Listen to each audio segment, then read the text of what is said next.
avancer.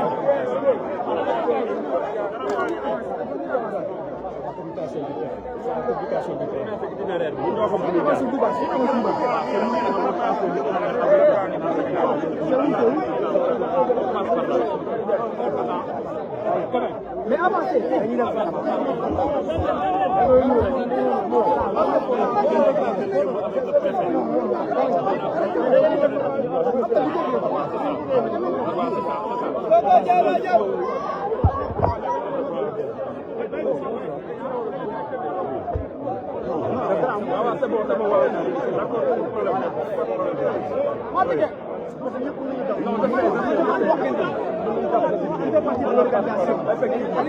Amenez les gens. Il a raison.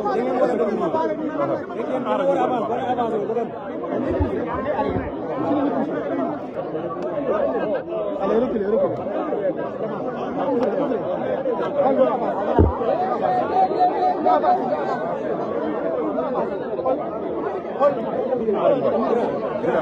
On avance.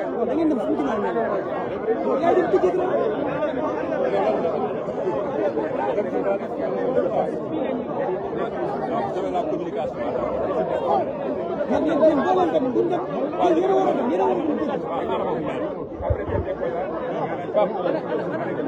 On ouvre l'itinéraire. Passons. Monsieur le maire.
Réaliser un bassin là où vous voyez derrière la mosquée là-bas. Nous allons réaliser là-bas 2 bassins pour diminuer le volume d'eau.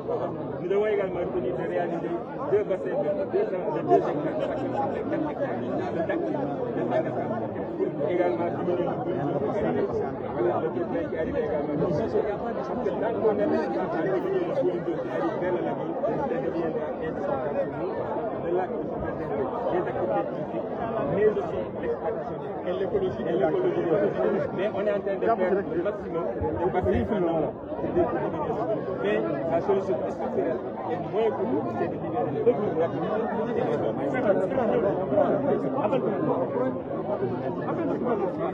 Ensuite, maintenant, le ministre, on voudrait peut-être faire une descente pour voir les autoroutes. À chaque ligne, nous avons des autoroutes de 2 mètres. On va d'abord faire... Dans tous les pays dans les villes, nous avons des niveaux de autoroutes. Les équipements les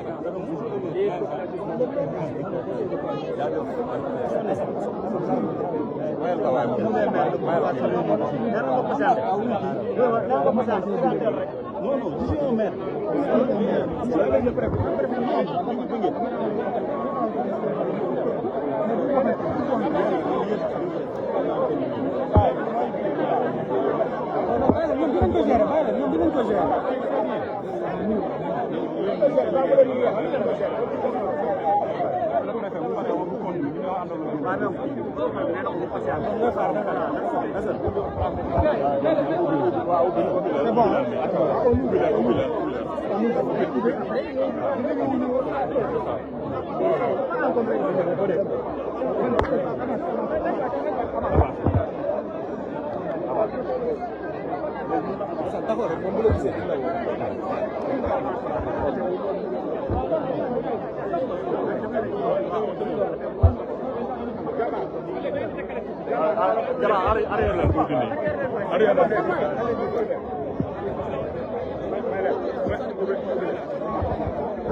Journée nationale Set Setal avec le Premier ministre, M. Ousmane Sonko, en visite ici à Sangalkam, dans la commune de Sangalkam. Lui aussi, il va se mettre à l'œuvre.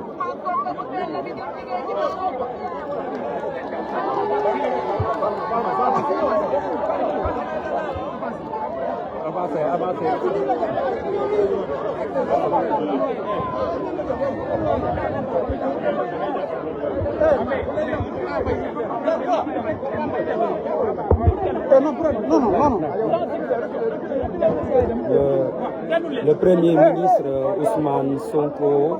ici aujourd'hui à Sangalkam, accompagné des ministres Cheikh Tidiane Dièye, mais aussi du ministre de l'Éducation nationale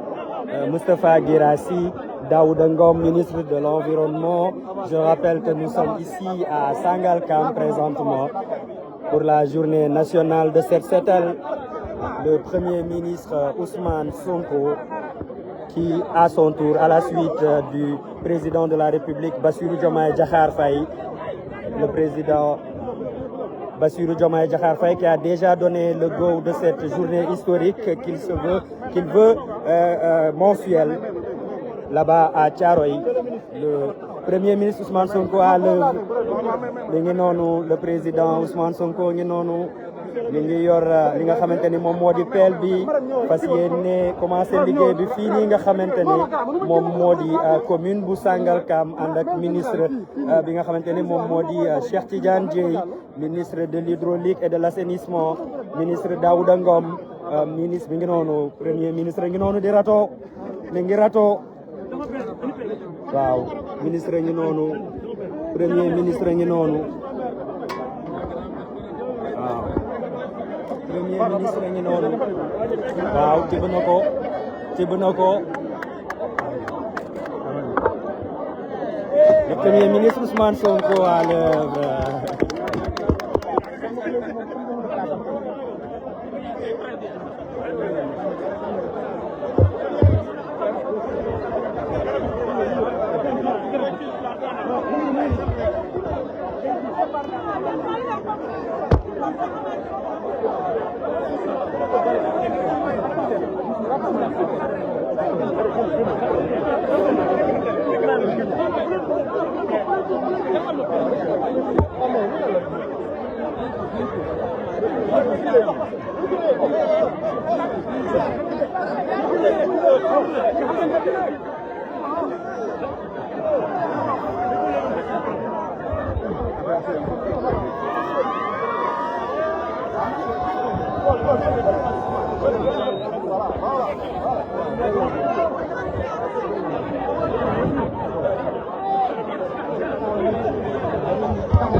reboisement bi da ci am solo bu baax a baax. Le premier ministre mi ngi reboiser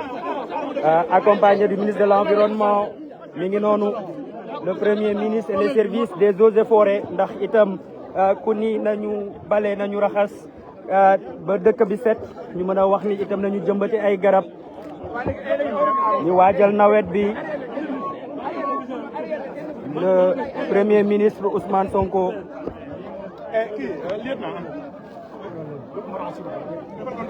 Le premier ministre Ousmane Sonko accompagné des services des eaux et forêts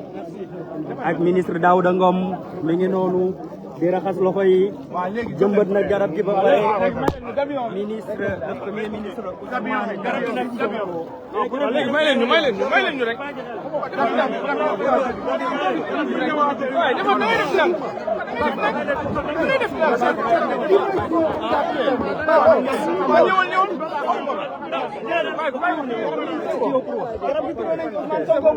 premier ministre ngi noonu waaw service eaux et forêts bu Bambilor la àndal waaw mi ngi noonu le premier ministre jëmbat na garab gi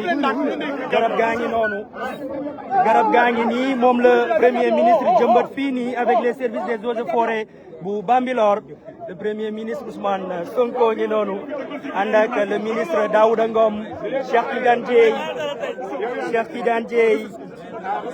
ñu ngi nii jëmbat nañ mu di journée nationale bu set setal ñu ngi noonu waaw la protection indi nañ ko premier ministre bi noonu garab gi mu jëmbat nañu nii ànd ak Cheikh Tidiane Dièye ak Daouda Ngom ministre de l'environnement ak comme je disais tout à l'heure service bu eaux et forêts jëmbat toppatoo ko arrosé ko protéger ko premier ministre ngi noonu fas yéene samp li nga xamante ni waaw garabu président Ousmane Sonko mi ngi noonu fii nii ci Bambilor le premier ministre ànd ak Cheikh Tidiane Dièye ak le ministre Daouda Ngom l'environnement et l'assainissement qui se donnent la main pour un avenir meilleur respectueux de l'environnement donc nañu def suivi bi le ministre Daouda Ngom joxe na instruction yu ferme nee na on plante on protège et surtout nañ ko toppatoo donc service eaux et forêts ngi noonu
On a du monde qui est venu accueillir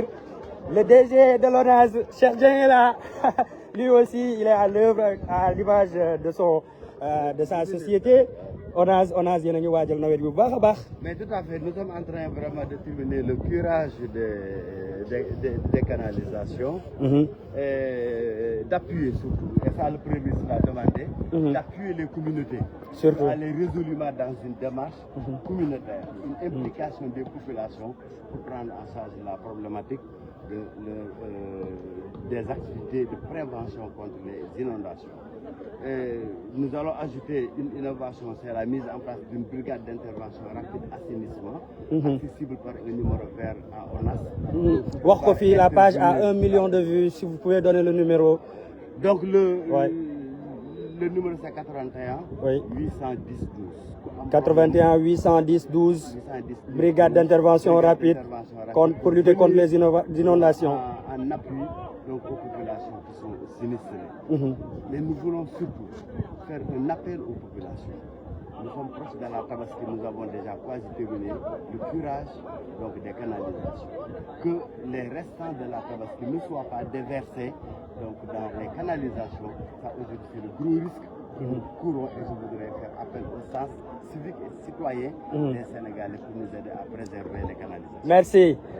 C'était ça. Maintenant, on est le service public à l'information à travers la page du Premier ministre Ousmane Sonko. Tey ñëpp a war a booloo, c'est le peuple ensemble, tous les services de l'État qui se mettent ensemble pour aujourd'hui se donner la main dans la main pour définitivement gérer ce problème d'assainissement, ce problème. Il est là, le président, le Premier ministre Ousmane Sonko.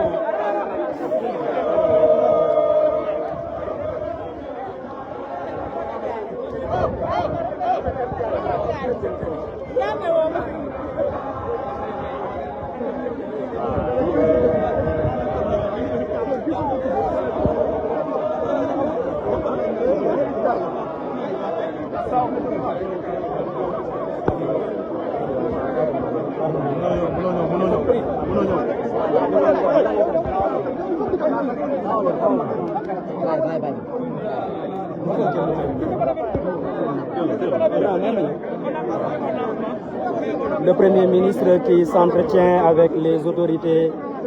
le gouverneur, le préfet. Il s'entretient avec l'administration territoriale sur les problématiques de cette localité. Je rappelle que nous sommes à Sangalkam, dans la commune de Sangalkam. Le Premier ministre qui prend les informations. Comme je disais tout à l'heure, il est accompagné. Comme je disais, il est accompagné des ministres Daouda Ngom et du ministre aussi Cheikh Tidiane Dièye.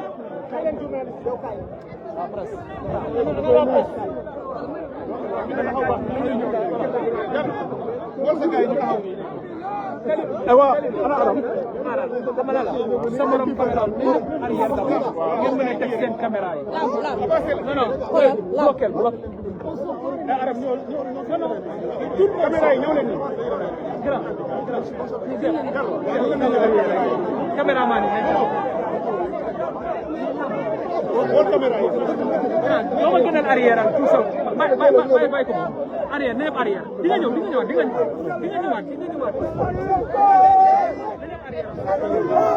teewul ma ci micro bi laay teewul ma dama far benn micro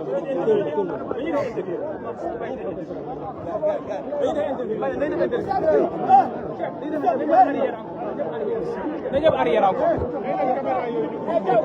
di nga am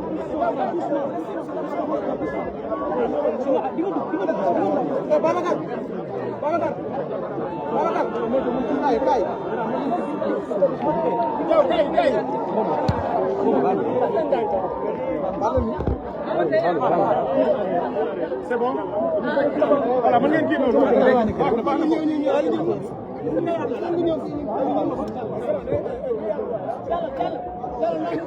On va patienter.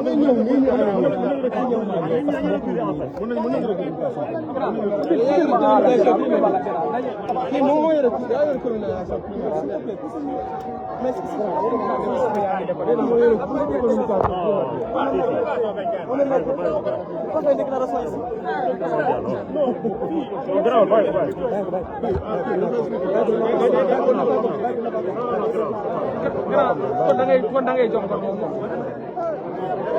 Non, on va s'organiser, on va tous aller en même là. Kenn dina ko ñëw.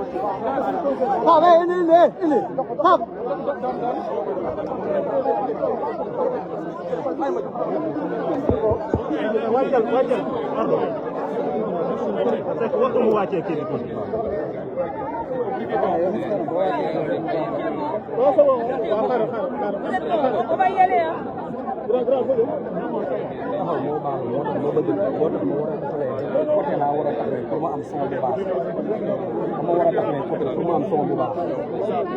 C'est bon derrière.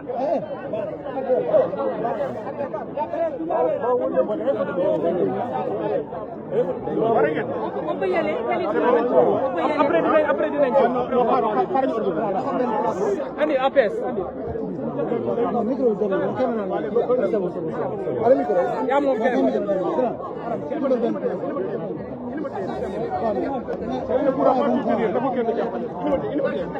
APS kay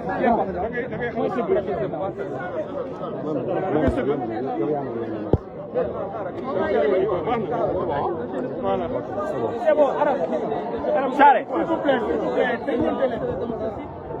Cette journée marque quoi dans cette étape d'assainissement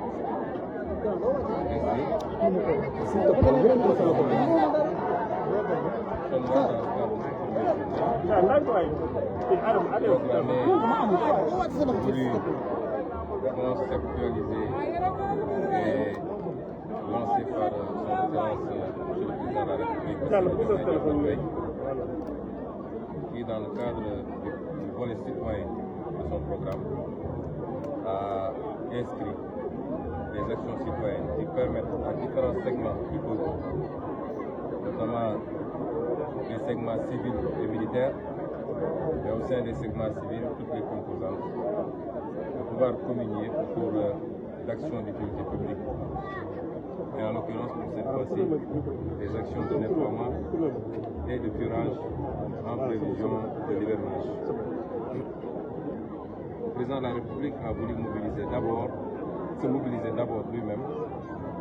mais ensuite mobiliser l'ensemble de son gouvernement et l'ensemble des autorités administratives et politiques pour donner l'exemple. C'est pourquoi ce matin, il a été le premier à Thiaroye à être sur le terrain et à poser des actes allant dans le sens souhaité. Donc moi, je suis là aujourd'hui, accompagné de membres du gouvernement, notamment le ministre de l'Urbanisme qui est le maître d'œuvre, le ministre de l'Assainissement et de l'Hydraulique qui est le maître d'œuvre de cette journée, entre autres, mais également beaucoup d'autres ministres, notamment le ministre de l'Éducation nationale, le ministre de l'Environnement, monsieur le gouverneur de Dakar,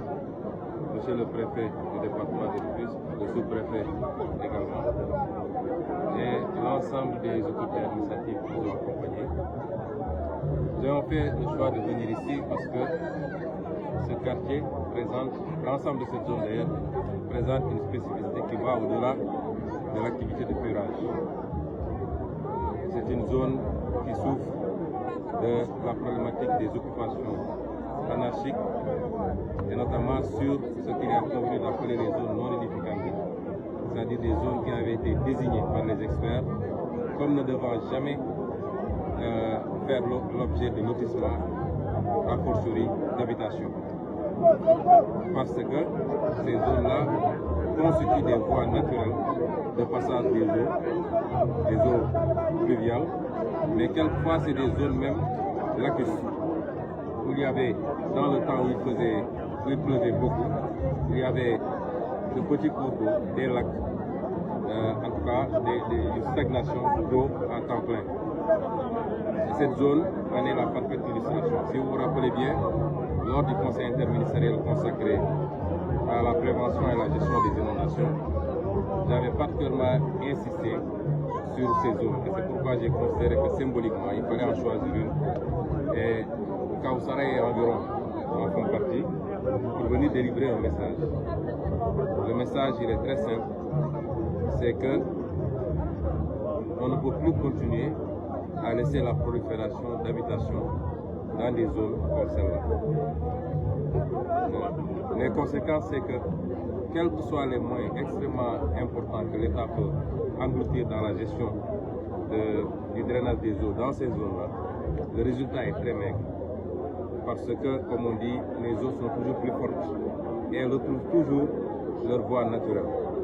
Et aujourd'hui, c'est au niveau de la prévention d'abord qu'il faut gérer ces questions-là. Un travail a été fait en 2022, je crois, de recensement des habitations de ce genre et avait donné comme résultat plus de 3500 cités qui sont construites dans des voies de drainage des eaux à travers le Sénégal. Et on nous dit que presque la moitié se trouve dans le département de Rufisque. Et nous ne pouvons plus continuer à laisser faire. Parce qu'un quartier ne se construit pas à nos jours. Une maison même ne se construit pas à nos jours.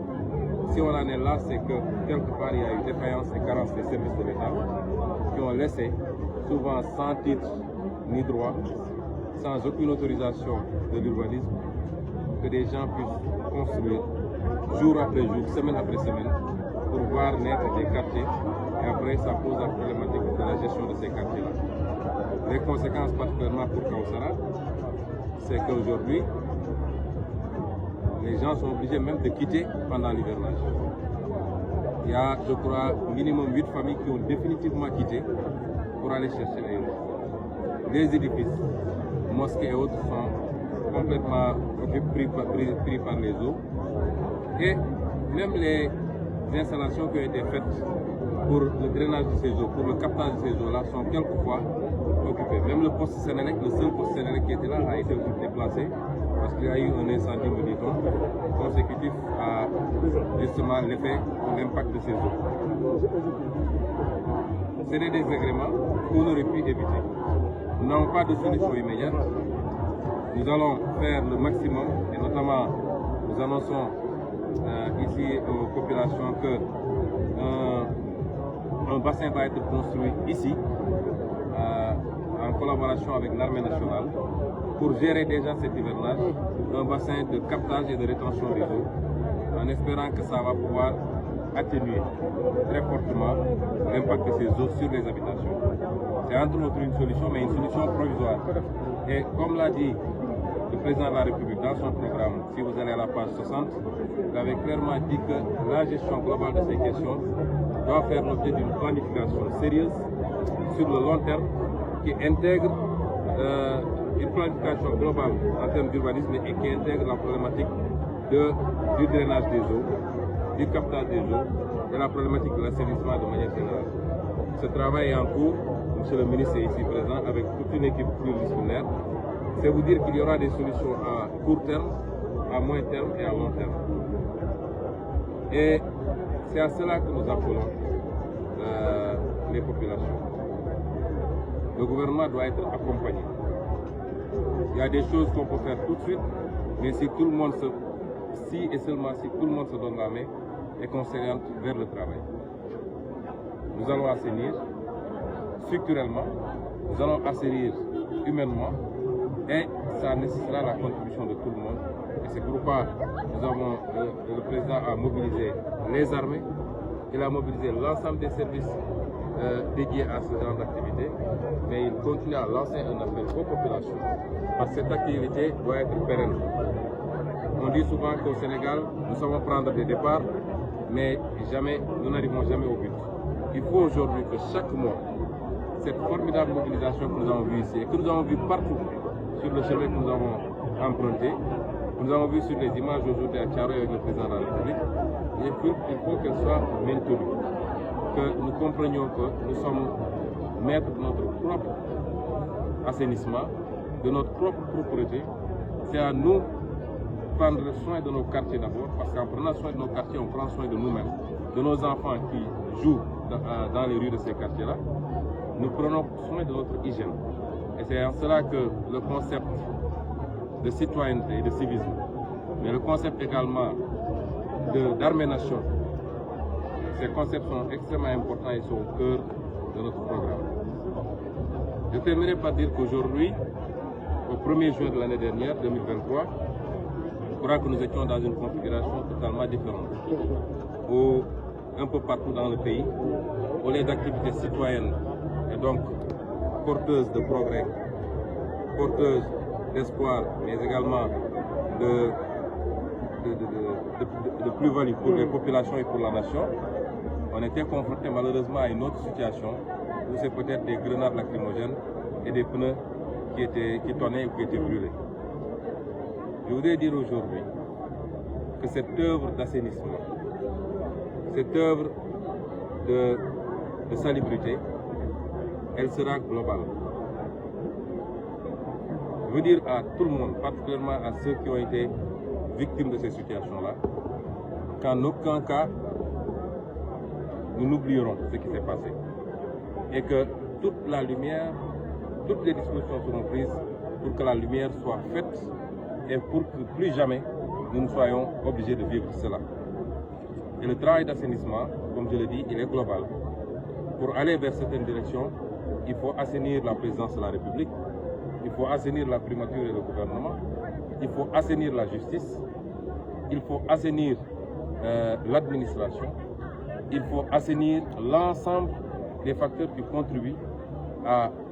aller positivement dans une direction ou très négativement dans une autre direction. Et c'est cette œuvre d'assainissement qui est en cours et je peux rassurer tout le monde que ce qui doit être fait sera fait pour que la lumière et les responsabilités soient établies et que pour que plus jamais nous n'ayons de 1er juin non pas consacré à des œuvres d'utilité publique, mais beaucoup plus à faire face à des situations très désagréables pour le pays. ma baam ko ci wolof ne ñoo ngi gërëm ñëpp ci tertu bi di gërëm waa Kawsara waa Sangalkam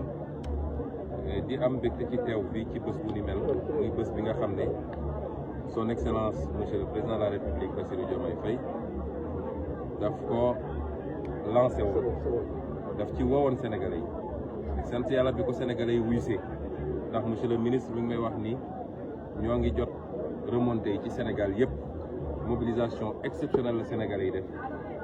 ci wuyu si appelu monsieur le président de la république ma wax ni man mi may ñëw maa ngi doon xool yenn image yi gis naa ni amul région bu des amul département bu des ñu am mbégte teew fii ak ànd ceeg lenn ci membre gouvernement bi monsieur le ministre de l'hydraulique et de l'assainissement mi ngi nii monsieur Cheikh Tidiane Dièye monsieur Daouda Ngom ministre de l'environnement mi ngi fi monsieur Guirassy ministre de l'éducation nationale mi ngi fi monsieur le gouverneur de la région de Dakar mi ngi fi monsieur Sall monsieur le préfet du département de Rufisque monsieur le sous-préfet de l'arrondissement lii buñ ko defee nii dafa fekk monsieur le président de la République moom ci boppam moo bëggoon mbooleem seen ñu yor ndomb tànk ci réew mi njëkk a joxe exemple parce que askan boo ko bëggee yóbbu ci direction da nga ko fa war a jiitu waaye doo toog ci bureau taal sa clim ne ko demal def moo tax moom ci boppam moo njëkk a génn tey fële ci caaro yi gis ngeen taxawaay bi askan wi génn wuyu si ko mu njëkk a symboliquement def premier geste buy wane ni fii la ñu bëgg a jëm ak askan wi loolu nag ñun ñu tàmm woon ñëw fii lu tax mooy am na loo xam ne problème mu assainissement ordinaire la mooy quartier boo xam ne quartier bu normal la quartier bu ñu tabax fañ ko war a tabax la waaye defuñu fa ay canalisation wala canalisation ñu fa def baaxul wala doyul wala yu mel noonu ba quartier ba di am ay problème loolu mooy li gën a yomb a gérer ci mbirum assainissement mu am beneen fànn boo xam ne dañoo dem fa ñu warul woon tabax nga xam ne depuis jamono tubaab bi mu defee cartographie ba pare la ñuy wax cadastre bi dafa ne fii de nit mën na fee dëkk waaye fii nit waru fee dëkk parce que yoonu ndox la te olof danaan ndox du bàyyi yoonam mun nañu nekk jamono sécheresse taw gi xaw a néew ñu dem ba fu ndox doon jaaratu waaye bu taw dellu see rek ndox mi dellu si waat ci yoonam moo tax ñu ne woon fii ak fii ak fii kenn waru fee tabax ñu gis ni Sénégalais yi ci li nga xam ne moom la ñuy wax urbanisation parce que de plus en plus jamono ci àdduna yëpp la nag jamono léegi kaw gi day wàññeeku nit ñi di dem ci taax yi loolu la ñuy wax urbanisation ñu gis ni ci phénomène boobu nag nit ñi bu ñu yegsee ci taax yi léeg-léeg mënuñu am ci foofu nga xam ne moo jag pour nit ñi dëkk fa dañuy dem fekk fa ñu tere woon pour ñu dëkk fa ñu dem dëkk loolu nag bu amee responsabilité état la d'abord ndax kër sax mur de clôture kenn du ko tabax ci benn fan kenn du ko tabax ci benn semaine waxuma laa kërum lëmb waxuma laa quartier lëmb donc soo seetee lu mel ni quartier bi soo xoolee immeuble bi nekk suñu gannaaw xam nga ni lii ay weeri weer wala ay at lañ ko tabax jamono yooyu ñu ko doon tabax ñan ñoo joxe autorisation ak ba ñuy joxe autorisation bi ndax daf leen réeroon ni fii yoonu ndox la waruñu fay joxe autorisation pour ni li mel quartier bee nekk suñu gannaaw ñëpp xam nañ ni ñëwul rek judd ci benn fan lu ñu tabax la ci ay fani fan loolu lañ ne nag loolu dina dakk mënatuñu nangu administration am code de l'urbanisme am code des domaines am les plans directeurs d'urbanisme am les plans détaillés d'urbanisme am lépp ñu ne leen fii nit waru fee tabax ñu seetaan ko sàggane ko léeg-léeg sax ñoom ñooy def lotissement bi tax nit waru fee tabax loolu am na problème ndax fee quartier la mais fii nii terrain bi lotissement privé la promoteur privé boobu même su dee titre foncier la am kan moo ko jox lotissement pour mu def lotissement foo xam ne leer na ni fii waruñu fee def lotissement kon yooyu ay problème yoo xam ne lu jëm ci responsabilité état la te bu soobee yàlla nañ ci jël ay matuwaay ñaareel bi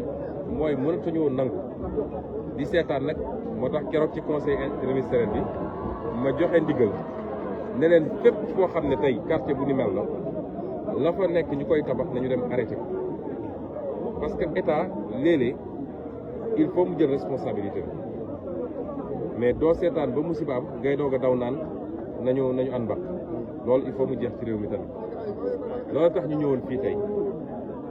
solution nag dina jafe liggéey la loo xam ne du ci lu gàtt lañ koy def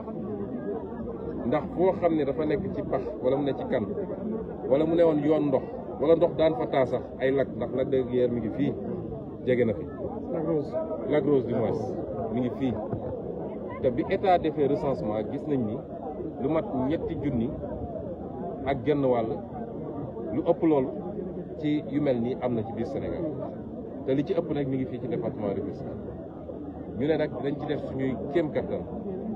ci ay programme yoo xam ne lu ñuy def la ci temps bi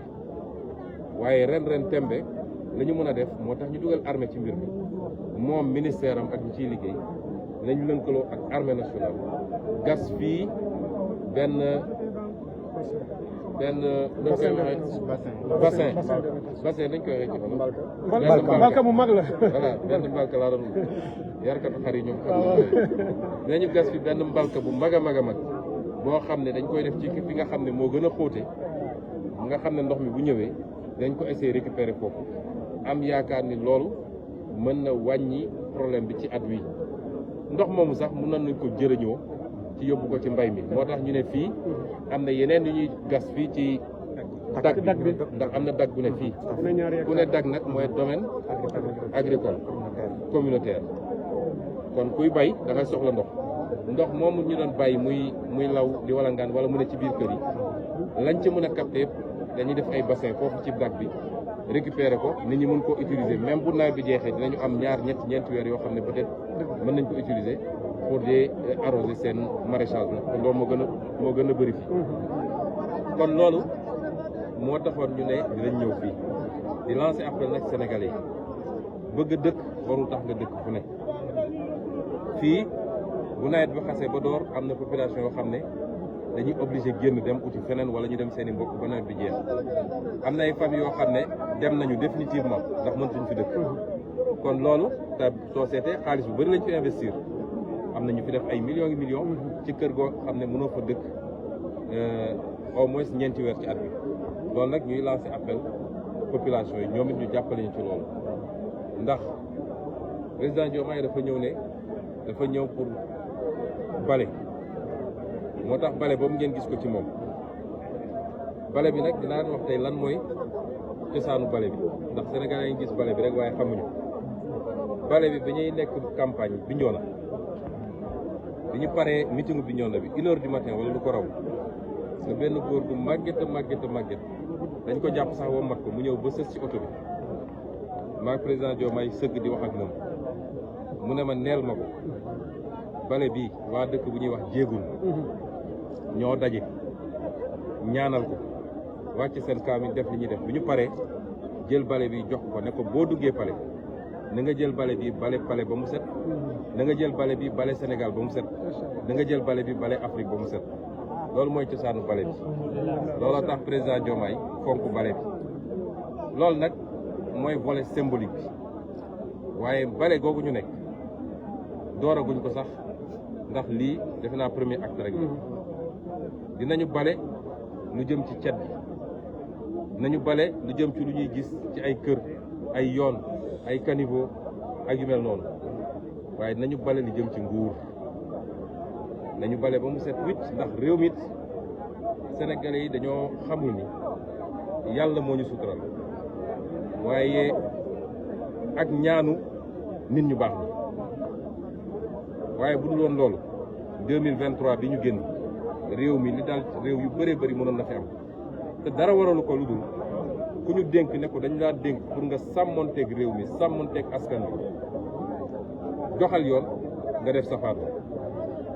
moo xam président nga moo xam ministre nga moo xam magistrat nga moo xam moo tax boo bëggee nag bale boo yaakaar ni bale mbedd moom rek la ñu war a bale jumbo ndax nëga ni si dem daaw ci bésu tey jii di 1er juin nit ñi taluñu woon bale ak ji ay garab waaye ñi ngi doon ay lacrymogène ak ay pneu ak internet bu ñu coupé te dara waralu ko lu dul ñi ñu dénk ne leen jaaraleen ko fii ñu ba ko fa nekk ci ay complot ak ay règlement de compte moo tax bale googu nag may dalal xelu Sénégalais yëpp lañ ci war a def nañ ko def mbir mi dina leer nañ ba ñu xam ku def ak lu mu def bu dee Ousmane Sonko def Sénégalais yi dinañu xam bu dee keneen ak keneen def Sénégalais yi dinañu xam waaye nag dafa am loo xam balaa nga koy def da ngay njëkk a bale ba mu set il faut nga bale justice ba mu set ndax ku ci amoon responsabilité te nekk fa du moom mooy ñëw jaar ci beneen direction bi il faut nga bale palais de la République il faut nga bale gouvernement il faut nga bale feneen ak feneen ak feneen kon setal bu yaa lay doon setal bu mate lay doon parce que réew mi il faut ñu tegaat ko ci yoon ba Sénégal yi nekk ci jàmm ñu jublu ci liggéey xaste bi jeex fi saagante bi saagawaate bi jeex fi sosalaate bi jeex fi parce que loolu xamuñu ko woon ci Sénégal jàmm lañ fi xam ak liggéey ak même su dee bokkuñu xalaat ñu def ko ci adversité et non pas ci animosité loolu moo tax ñu wax sénégalais rek ni setal bi lu gën a yàgg la waaye bii moom lañ leen gën a soxlawee bii la ñu gën a bëgg ñu dugal ci seen loxo la ca des jafewuñu te dinañ ko def bu soobee yàlla kon ñi ngi gërëm ñëpp di am mbégte ci mobilisation bi ñu fi gis bëggoon nañ dugg ci biir quartier bi waaye gis nga mbir bi nu mu mel dañuy bañ buuxante yi ak yu demee noonu ñu ngi jéggalu kilifa yi nekk ci biir quartier bi chef de quartier bi di jéggalu village yi nekk ci gannaaw chef de village yi ñoom seen dignitaires yi fi nekk it ndax fii am na ay dëkku lébu ndax wax dëkku lébu wax ay dignitaires ñoom ñëpp ñu ngi leen di jéggalu bëggoon nañu dugg saafante ak ñoom waaye comme buuxante bi dafa xaw a bëri ñu jaral ko beneen bés rek boo xam ne dinañ jël matuwaay yu gën a bëri ñëw ziar leen bu baax a baax ñu ngi leen gërëm leen sant. C'était le Premier ministre Ousmane Sonko. Un message à son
Mais non,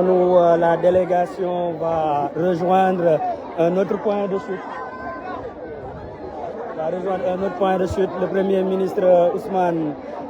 Sonko.